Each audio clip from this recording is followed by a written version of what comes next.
ہاتھ ہے اللہ کا بندہ مومن کا ہاتھ، غالب و کار آفریں،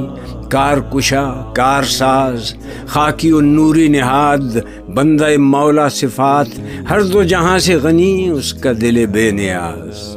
اس کی امیدیں قلیل، اس کے مقاصد جلیل،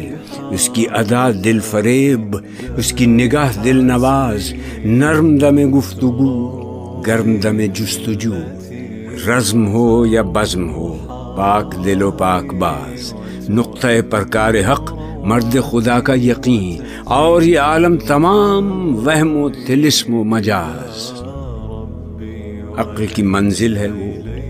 عشق کا حاصل ہے وہ، حلقہ آفاق میں گرمی محفل ہے وہ،